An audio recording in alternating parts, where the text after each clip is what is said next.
Our region's business is sponsored by PNC for the achiever in you. Our region's business, improving our economy, creating jobs, and strengthening communities. Innovation, collaboration, transformation, and the people making it happen.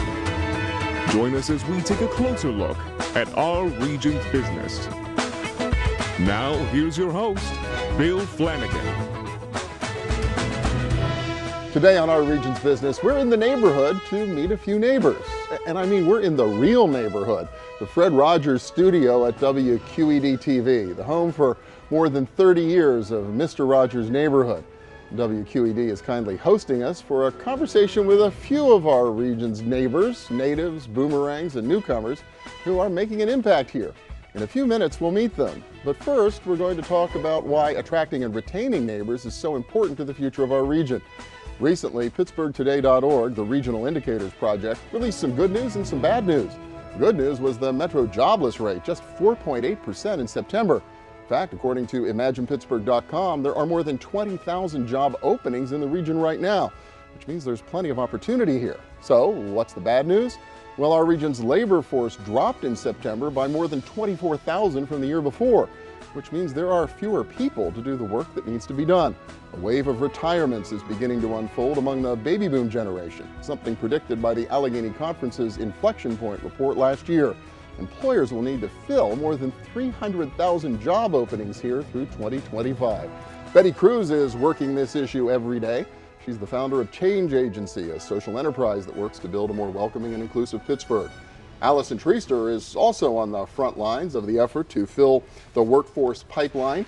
She's Director of Workforce Business Engagement with the Allegheny Conference, which co-produces this program. And welcome. Good to have you both here. Thank you for having us. Yeah, so this is sounds like great opportunity, Alison. I'll start with you, but I guess it may be a mixed bag depending on what kind of industry you're interested in, what your occupation is. Sure. There's a ton of opportunity in Pittsburgh. Some of the high demand industries, we have healthcare, business and finance, manufacturing, information technology really spans across all industries. And then you have emerging industries like autonomous vehicles, who are really taking advantage of the top engineering and computer science talent that we have here. So it's really an exciting time to be a young professional and a student in Pittsburgh. So the question is, do we have enough people to do all that work in all those different occupations that are emerging here? Well, sure. And that's part of the problem is we have 61 institutions of higher education.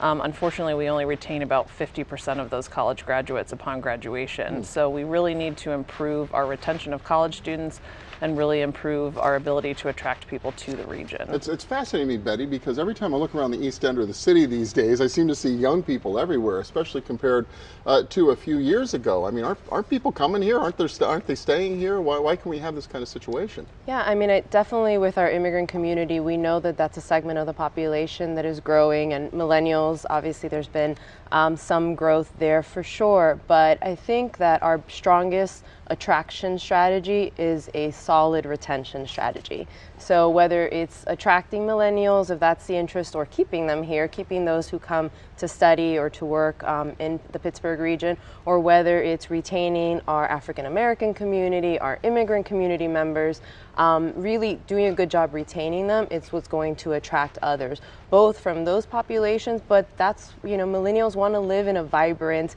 culturally engaged and active place. So in order to really have that and build that out, we need to be more inclusive and representative of our diverse communities across the region. So do employers have a role to play in all of this in addition to educators and parents and kind of everybody? I think it really needs to be a consolidated effort across the board. We need to make sure that we're better aligning education and employers to make sure that the skills that students are training for meet the demand that's in the workforce. And that means employers building better bridges with K-12, with post-secondary institutions, and both parties are really have a strong appetite to work together. And so the conference is really working on a lot of initiatives to better connect those communities to align supply with demand. It really feels like, though, there needs to be maybe a little more of a sense of urgency. I talked about those demographic numbers and the labor force shift that seems to be happening. This challenge is right now. It is right now, and like you mentioned, there's 25,000 open jobs on Imagine Pittsburgh right now, and employers are trying to find talent and they're not able to. And so part of that is upskilling people who we have here, again, going to the retention strategy, attracting talent from outside to fill the need, and retaining more college students, making sure that they're aware of the opportunity in Pittsburgh, both from a quality of life standpoint and from a breadth of opportunity across the employment scene. So Betty, where does change agency fit into all this? You've sort of taken this out, and what are you hoping to accomplish now?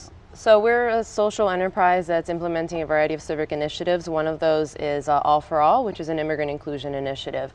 And really we want to, as one example, work with employers to get them to see that, for example, our foreign-born students that are here, there is an opportunity where they can stay, they can be a part of your team for a year if they're through the OPT process, through that visa process, if we take advantage of those opportunities.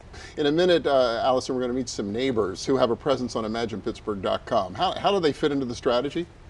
So the neighbors are just that. They're people who are living, working, and playing in the Pittsburgh region, and they're telling their story to really give a face to the region, so that people, job seekers, students can go on there, and whether they're outdoor enthusiasts or entrepreneurs or young professionals or family oriented, they can really connect with someone who they see themselves in and can see what it might be like to live and work in the Pittsburgh region. And so Betty's one of our new neighbors, and we'll get to talk to a couple other people as well. Very good. Alison Treaster from the Allegheny Conference. Thanks so much, Betty. Hopefully you can stick around for the next segment. Absolutely. Appreciate it. Thank Very you. good.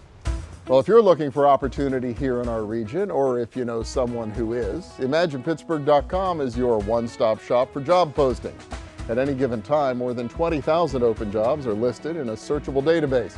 Just type in keywords related to your interests, find out who's hiring, and click through to apply. ImaginePittsburgh.com is provided as a community service by the Allegheny Conference on Community Development, which co-produces this program. Next up, as promised, we'll meet a few more of our neighbors and find out why they're here and why they're even more excited about the future of our region. Stay with us.